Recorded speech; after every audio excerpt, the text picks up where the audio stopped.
আমি একটা কথা আইন শৃঙ্খলা রক্ষাকারী বাহিনী, প্রশাসন এবং রাষ্ট্রের দায়িত্বশীল কর্মকর্তা যারা, তাদের স্মরণ করে দিতে চাই, তারা কোনো দলীয় না, কোনো দলের বাহিনী যেন না হয়। কারণ আপনারা যারা আইন শৃঙ্খলা রক্ষাকারী বাহিনী, প্রশাসন এবং রাষ্ট্রের দায়িত্বশীল, আপনারা প্রজাতন্ত্রের কর্মচারী।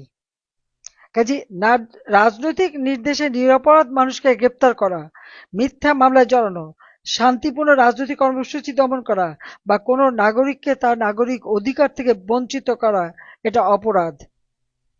কাজে এইভাবে মিথ্যা অপবাদ দিয়ে কাউকে অপরাধী বানাবেন না, আর এই ধরনের অপরাধ করবেন না। আমি জানি যারা এই পুলিশ মেরে পা বেঁধে ঝুলিয়েছে, 460টা পুলিশ বাড়ি জ্বালিয়ে দিয়েছে এবং শত শত মানুষকে চাকরিচ্যুত করেছে, একদিন যদি আল্লাহ ক্ষমতা দেয়, অবশ্যই আপনাদের সম্মান আমরা ফিরিয়ে দেব। কাজী যারা এই ধরনের অপরাধ করেছে, মায়ের কোল খালি করেছে, পিতাকে সন্তান হারা করেছে, সন্তানকে পিতা হারা করেছে,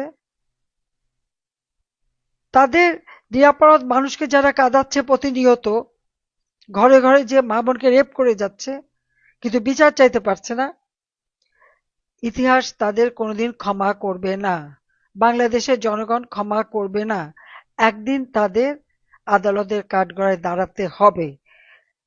আমি কাজী এটাই বলবো যে জনগণের বিরুদ্ধে যেন কেউ না যায়। আওয়ামী লীগ জনগণের সংগঠন, জনগণের অধিকার নিয়েই আওয়ামী লীগ কাজ করেছে। আওয়ামী লীগ সবসময় জনগণের অধিকার সংরক্ষণ করে।